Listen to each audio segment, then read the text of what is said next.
Dog Nation's exclusive postseason coverage, Go for 2 in 22, is made possible by our partners, R.S. Andrews, Marlowe's Tavern, Georgia Farm Bureau, Royal Caribbean, and by the Wilson PC Personal Injury Attorneys.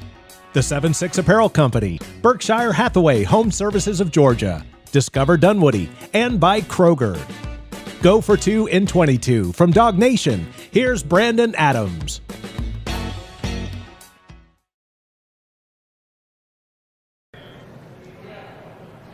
Hello, everybody. Welcome to this special edition of Go for 2 in 22. I'm Brandon Adams. Happy to be joined alongside Dog Nation's Connor Riley. We're here at the official hotel where it's very dark, to be honest with you. It's raining. It's completely dark. The roads are all closed. There's a parade. It's really kind of a madhouse here prior to the game. We're still several hours away, but we wanted to join you here for a couple of minutes and kind of give you a little bit of a scene set of what it's like in downtown Atlanta today. Obviously, we'll have a lot more video as we get close to the game. We hope to provide you some video coverage of the dog walk later on. Players going to walk right through the tailgate area as they did, at least Georgia did, for the Chick-fil-A kickoff to begin the season against Oregon. We'll be live inside the stadium hopefully today there as well. And, of course, when it's all said and done, our Dog Nation postgame show will have coverage for you on the field. And what we hope is a celebratory atmosphere. Please, God, let that be true. So that's all on the way throughout the day here today. Connor Riley, of course, got you plenty of coverage online at dognation.com as well, including from a Georgia locker room when it's all said and done. Connor, I guess from the news standpoint here, the thing I've seen the most reaction to from Georgia fans over the course of the last few hours is we've seen a little bit of a change in the point spread. After 6.5 being kind of the consensus line that had been established over the course of the last few weeks, yesterday that line dropped down to 6. Right now, I think most places you can find it Georgia minus the 5.5. So about a point's worth of spread value kind of taken away from Georgia here over the last 24 hours. In the final 24 hours prior to kickoff, as someone who kind of watched some of this stuff closely, what does that mean to you? As someone who has long said that Georgia's going to win by double digits, not much. And I think in talking point spread, things like that, let's remember, again, a lot of the early money has come in on Georgia, and it's been consistent that way.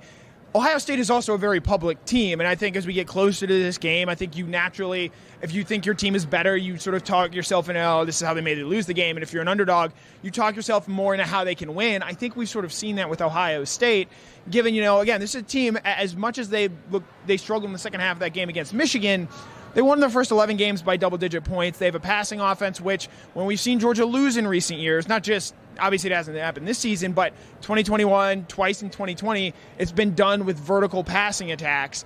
You can sort of see a path to victory there for Ohio State. The one big difference, I think, for this Ohio State team is they don't necessarily, in my opinion, have the deep speed guys necessarily to win on the outside. Marvin Harrison is not a burner. Emeka Ibuka is not a burner in that sense. And so I think that's going to be the big issue for me for Ohio State is can they hit the big plays consistently like we've seen them do. I know some Ohio State writers earlier this week talked about using tempo to try and help this Ohio State offense make them go quick. Tennessee tried that, and Oregon tried that, and it backfired spectacularly. I totally agree. As a Georgia partisan, as somebody who clearly wants Georgia to win this game, Ohio State playing faster, I'll take that any day of the week because what actually worries me about the Ohio State offense, once again, as someone who just wants Georgia to win this game, what makes them different from Tennessee is that Tennessee tries to get you misaligned by going so fast that you don't get lined up. You don't have time to get lined up correctly. I would say the Ohio State offense is kind of designed a little bit different way. It's pre-snap motion. It's moving guys around. It's trying to find the mismatch there in that situation. And obviously, listen, Ohio State's obviously a very potent and capable offense. Some of the stuff they do pre-snap could cause Georgia some problems. So if playing faster means less pre-snap motion, I'll take that any day of the week because, as you said, in the biggest games that Georgia's played thus far this season, that didn't work. Right, and the other thing I think to watch here, you've heard a lot of national media types talk about the importance of running the ball. David Pollack came on and talked that today. Mayan Williams has been banged up later stretch of the season. He's been dealing with a stomach bug this week. And he's their really only viable running threat. No Travion Henderson in this game. I don't think Ohio State's going to be able to run the ball, and that's going to put so much pressure on C.J. Stroud. It's going to make this Ohio State offense one-dimensional, and I just don't think that that's a way you can beat this Georgia defense. You have to be able to run and throw the ball. You don't have to run the ball well the whole game, but you have to find rushing success in small circumstances. Last year, Alabama didn't have any running backs, so Bryce Young using his legs really opened things up for that Alabama offense. We haven't seen C.J. Stroud do that. He's not the sort of creator from the pocket in terms of moving and using his legs. Let's remember, Tennessee, Hendon Hooker wanted to beat them from the pocket, and that did not work out. So I think if Georgia's able to play contain, I do expect them to be able to get pressure, especially with Jalen Carter up the middle as the weak point. in this Ohio State offensive line. And I think this game really simply comes down to, if Jalen Carter is the best player in this game, Georgia is winning. If C.J. Stroud, conversely, is clearly the best player in this game, I think that really helps Ohio State's chances. Yeah, I mean, you go back and look. We talked about this on Dog Nation Daily on Friday. It's 6 sacks for Georgia against Tennessee earlier this season. It was 4 in last year's national championship game against Alabama. It was 4 against Michigan in the Orange Bowl last year. It was 7 against Clemson to begin the season. It was 8 against Cincinnati the last time Georgia played in the Peach Bowl against a top 10 ranked Bearcats team. That when Georgia's gotten big wins over the course of the last 2.5 years, it's been big sack totals that have really kind of helped propel the way there for Georgia. And the SEC championship, Georgia doesn't have a lot of losses over the course of the last couple of years, but the one time they did lose in the last 2 seasons, the SEC championship, the pass rush was really nowhere to be found. I think the place in which Ohio State is vulnerable to Georgia's pass rush is up the middle. What you said is exactly what I said on Friday. Jalen Carter is Georgia's best player, and in this game today, I think he has to be the best player. If somehow he's neutralized, or if somehow Ohio State's able to thrive even in the midst of what Carter's trying to do, and that could set up success for the Buckeyes. Right, and I think another guy to watch from Georgia if you're a pass rush. Look, they don't have the guys on the edge to do it. Javon Bullard is a sneaky big name to watch in this game. He's going to be asked to do a lot from that star position. They're probably going to end up playing more dime looks because of the way Ohio State wants to spread them out.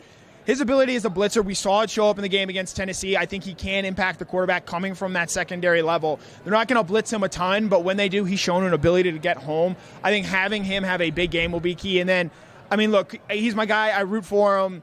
Chris Smith, interception the last time they played here, interception in the Oregon game, interception in the national championship game. This guy makes big plays. He's going to be asked to do it again.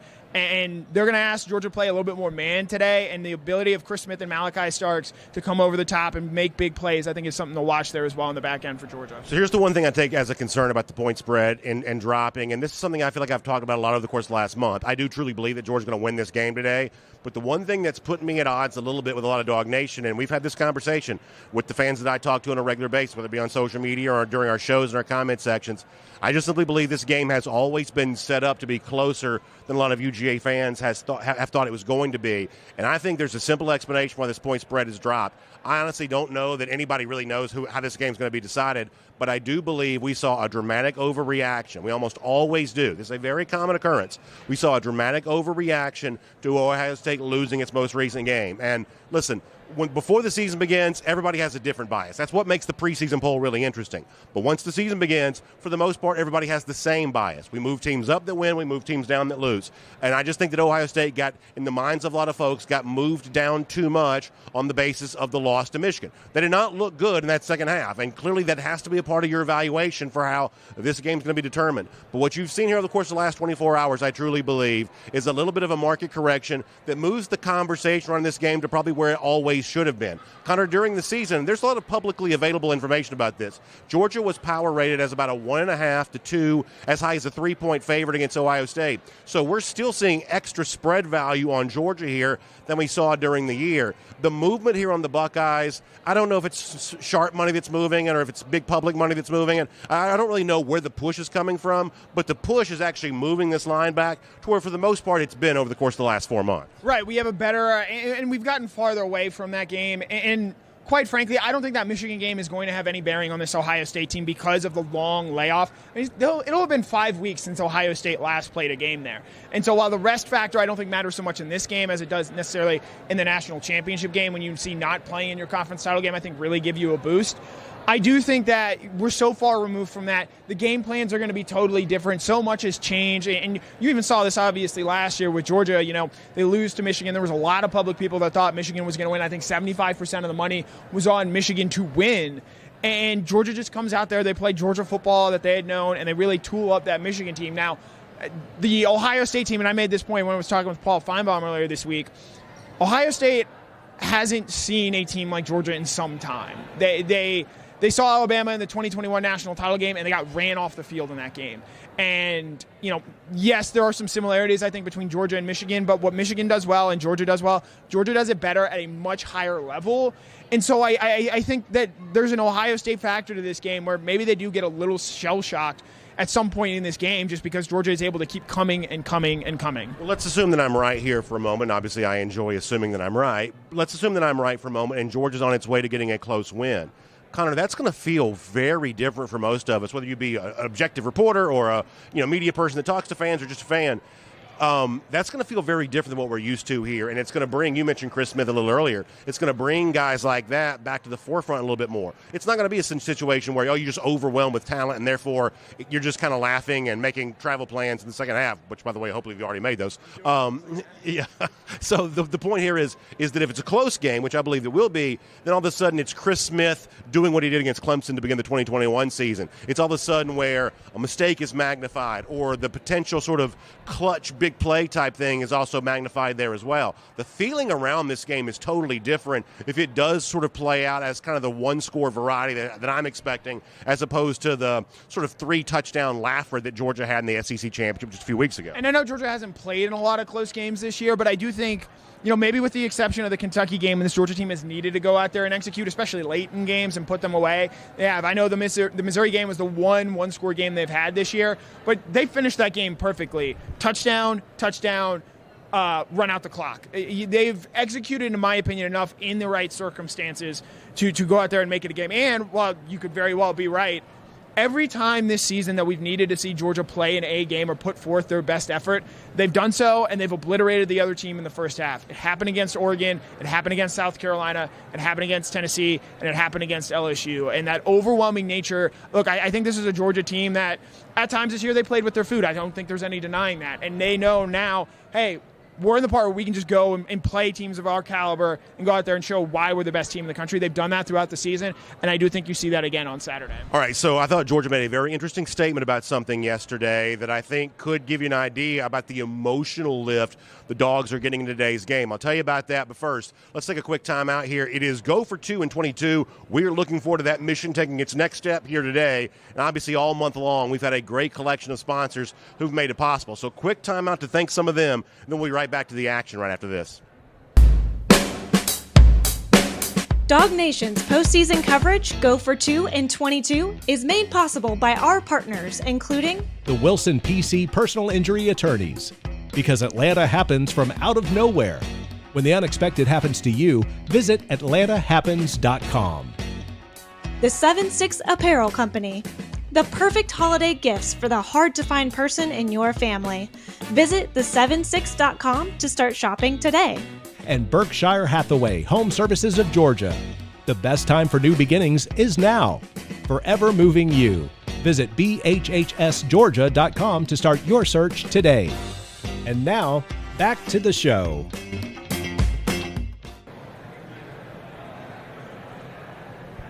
So a big thank you to all of our sponsors who've made Go for 2 in 22 possible. I'm Brandon Adams, happy to be joined alongside Dog Nation's Connor Riley. We're talking, obviously, about Georgia, Ohio State coming up later on tonight, just down the street from where we are, standing at the Mercedes-Benz Stadium. We're looking forward to giving you live coverage of this all throughout the day. And Connor, yesterday I thought Georgia made a very interesting statement and announced its captains for the Peach Bowl. One of those is the guy that won't play today. But listen, I don't know that Georgia could have made a better choice than naming Nolan Smith here. There's obviously a symbolic value to this. But honestly, and you've written about this at dognation.com, there's also an element of this that's not symbolic, that Nolan really is continuing to pay big dividends. Even though he's got the big brace on his shoulder and unable to play, this is still a very valuable part of this football team. What did you take from the fact that Georgia is naming him as a captain? Yeah, I'm choosing to believe that those are Georgia's 4 permanent captains from this season: Stetson Bennett, Chris Smith, Cedric Van Pran, and then obviously Nolan Smith. And I wrote about him yesterday. I got a chance to talk to him earlier this week. He gave this great anecdote about how when Chaz Chambliss got a sack at the end of that Florida game, he wasn't thinking about how much his pec hurt in that moment, having just torn it a few hours ago, or how his Georgia career was likely over at that point. He was hater that he is. And so I think with Nolan, what he means for this game, look, obviously Georgia is better with him on the field, and they're going to ask a lot of Robert Beal, Chaz Chambliss, maybe some Marvin Jones here tonight in terms of creating an edge pass rushing presence. But Nolan has seen so much football. He has been around this program. He knows this defense inside and out. It's cliche to say, but he has the institutional knowledge with Georgia to where he is able to transition and be an extra on the field coach for Georgia and help this guy out. And in a way that these coaches maybe sometimes can't, relate to these players and understand how to get through and go through what they are dealing with on Saturday. And listen, we know the story here. Georgia's trying to do something for the first time in CFP history, win back-to-back national championships. It hasn't happened in college football at all since 2011 and 12. So here's what I think you can take from that. is a lot of very good teams have fallen short of that goal. Alabama fell short of that goal a year ago. So talent alone cannot get you to this rare place of go for 2 in 22. It can't get you there. There is a requirement for some sort of intangible characteristic. And intangible is intangible for a reason. You can't define what it is. But when you think about the way in which Christopher Smith has become the kind of player that absolutely sort of feels like what Georgia had in 2021, that Nolan Smith kind of still giving you some of those vibes. He gave this team those vibes a year ago and now is a guy on the sideline. He continues to give that. That if Georgia really is going to get this done, if it's going to beat Ohio State today, if it's going to go on and do whatever comes next in Los Angeles, that the intangible part of this is just as real as anything else. And so somehow Nolan has seemed to have a little bit of an understanding of that. Somehow Nolan has always been able to contribute to that, even when he wasn't. I mean, last year there were players in this team that were better than he was, but I don't know how many guys were more effective vocal spokesmen for Georgia than he was. And so I know it feels touchy-feely, and I know it's one of those things that, you know, if you're super into the X's and O's, maybe you don't care about some of the, you know, the brotherhood type stuff or the whatever it is, skull sessions type of stuff that Kirby Smart talks about. But I know for a fact these players believe in that, and Nolan Smith has been really one of the faces of all that. They don't want to come out and say it, but they know what's at stake in terms of going out there and repeating. And look, this team, in terms of top-end talent, probably isn't as gifted as last season's team is. But I think they know that they can go out there, if they win today and get back to a national title game and they go 14-0, well, have equaled the wins from last season's team. They've already won an SEC championship, what last season's team didn't do. I think there's a real pride with guys on this team. I think Nolan is one of them. Chris Smith is another. Cedric Van Pran is one. Broderick Jones playing a much bigger role on this team this year. The guys that, they were contributing in some way a season ago, but they weren't necessarily the faces of this team. I think they know that if they go out there and win today as they are favored and as I expect them to do, that only puts a further stamp on what this team, because this team didn't unfortunately get to play Alabama because the Crimson Tide couldn't take care of business in games against Tennessee and LSU, teams that Georgia happened to beat, by the way.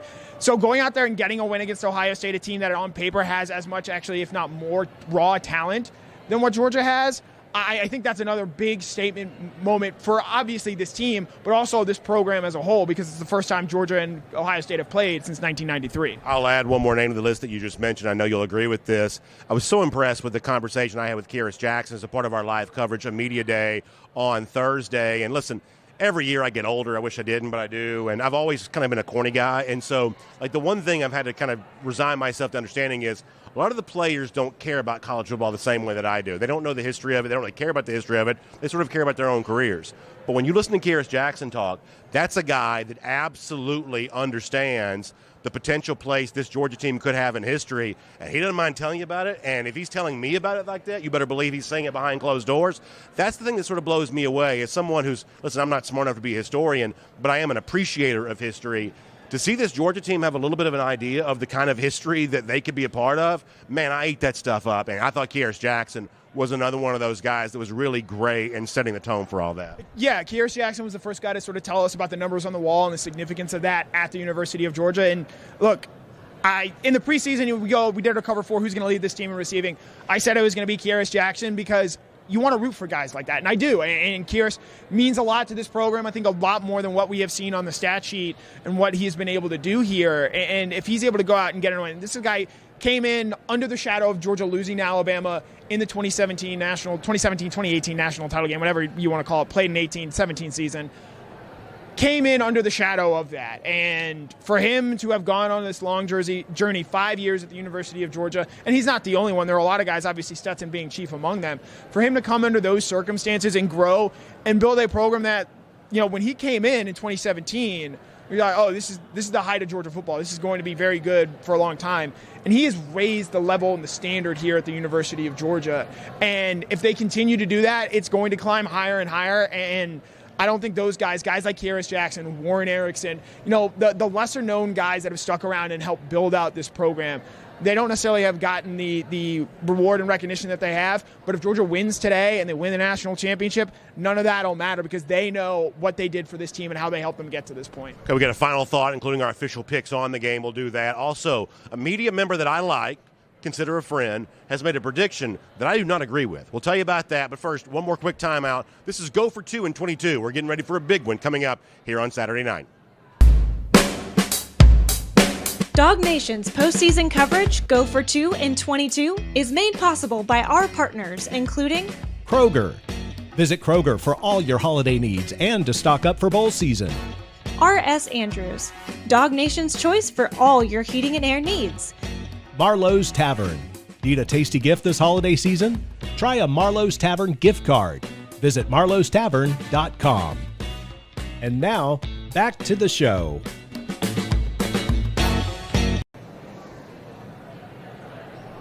All right, welcome back to Go for 2 in 22. We're getting ready for Georgia, Ohio State coming up tonight. Obviously, a big step in the college football playoff to a second straight national championship. That's what Go for 2 in 22 has been all about. My name is Brandon Adams. Happy to be joined alongside Connor Riley. And Connor, as we get ready to wrap up here, I want to tell you a quick story. So going back to 2017 when I was in Pasadena, that's the same season that Georgia had taken over South Bend earlier in the year. And I was really anticipating the same kind of takeover to occur in Los Angeles, where Georgia fans were going to own that stadium in Pasadena. And throughout the week in L.A., all I saw were Georgia fans. I never really saw an Oklahoma fan like during the week.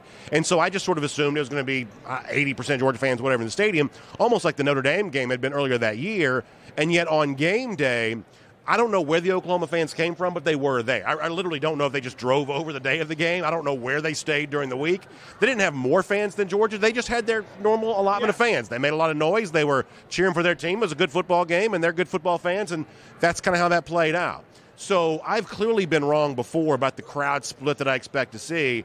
But our buddy Barrett Sallee from CBS Sports predicted on Twitter just a few minutes ago that he thought the crowd split tonight might be 50-50. And I got to tell you, I don't expect that to be true at all. I think you're talking about at the very least 2/3, if not 70. I don't want to say 80% because that gets to be a little bit exaggerated.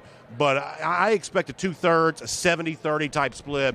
I think the Georgia fans are by far and away going to be the predominant presence here in this building. Yeah, I think with the Georgia fans, obviously if you've been around the hotel this week like I have, like Barrett Sallee has, you've just naturally seen a lot more Ohio State fans because they have to make a greater trek here where there's going to be a lot of Georgia fans in this metro Atlanta area that are going to drive from their house today, go tailgate, and then drive home after this game ends, and they go celebrate New Year's with a Georgia win. I expect sort of in that 65, maybe 60 range in terms of fan turnout for this game.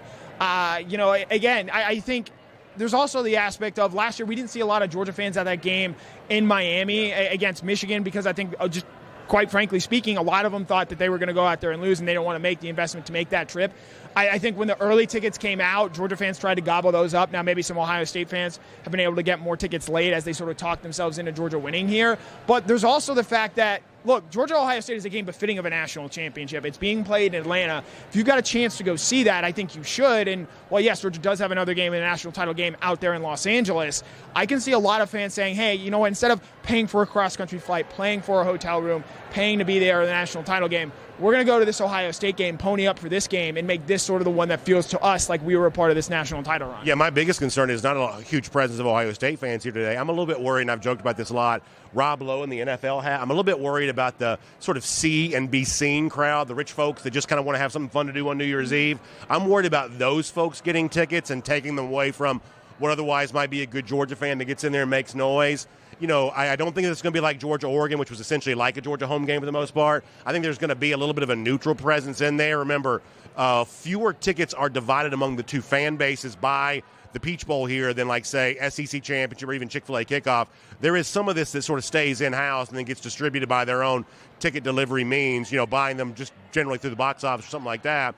So I'm a little bit worried about the presence of kind of a corporate neutral you get some casuals in here, but I have no doubt in terms of the actual true fans, it's going to be more Georgia fans than not. I thought that last year's national championship kind of felt like a real college football game. I think it's going to be interesting to sort of feel this today. Is this real college football with two, sizable presences among the fan bases, or does this feel kind of like the corporate type thing you may have experienced before where it's just folks who wanted to be kind of the place to be seen? Right, and I think one thing that will be interesting with this game, because we both expect it to be a healthy Georgia, I don't think that it's really going to make a difference at the start of the game in terms of getting calls in and things like that.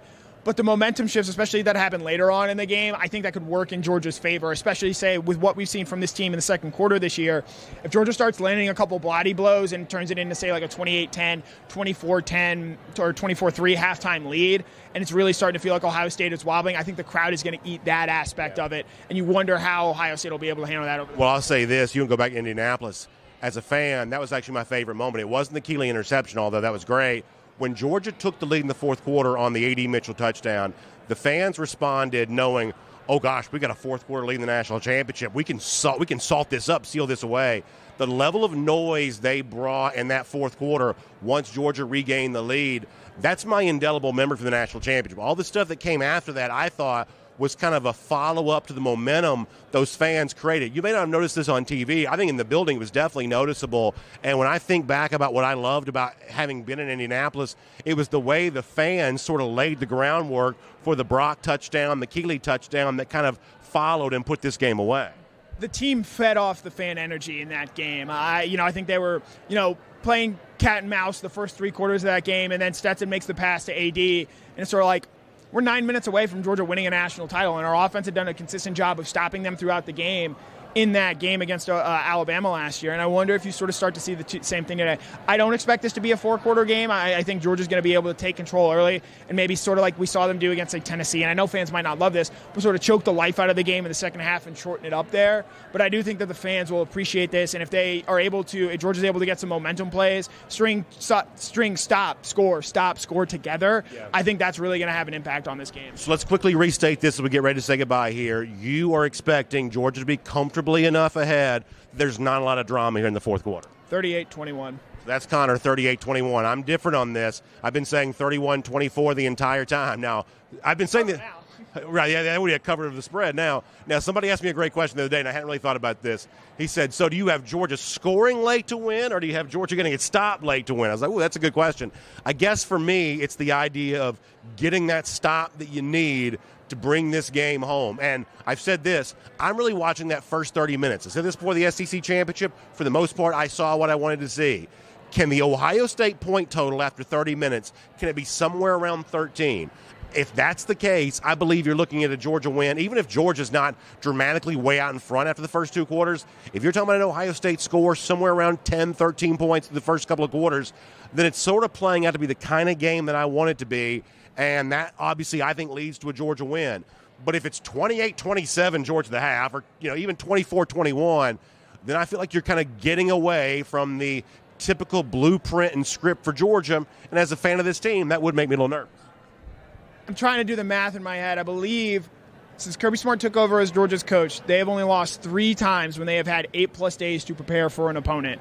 Florida in 2016, Texas in the 2018 Sugar Bowl, and I believe that is it because the Alabama game in 2017, the national title, was almost a 7-day turnaround there. So with Georgia having this extra time to prepare, with the way we've seen them come out, Oregon this year, LSU, chances to come out and really make statements in the first half, I think that's what we're going to see here tonight. And I think this is a Georgia offense that you talked there about Georgia's defense getting the last stop. I'm very confident that this offense finds itself in that spot, given what we've seen from them this season. They're going to be able to execute and put distance between themselves and Ohio State as the game drags on. It's going to be a lot of fun, guys. Connor's got great coverage for you all day long at DogNation.com. Our buddy Mike Griffith is part of that there as well. I'll be talking to you on video, including, again, here coming out in a couple of hours. We're going to start trying to make our way over towards the stadium. We'll show you some dog walk. We'll try to show you some stuff from inside the stadium, too. If you can't be here in person, we'll give you some of the sights and sounds as it's going to play out. And when it's all said and done, we'll talk about everything that takes place inside Mercedes-Benz Stadium as a part of our Dog Nation postgame show. In fact, we'll even invite you to join that as we have all season long. Let's make it a fun day. Get your family and friends close. Hold them tight because it's going to be quite a day here. Stay with us throughout the day here on Dog Nation as we go for 2 in 22. We'll talk to you again very soon.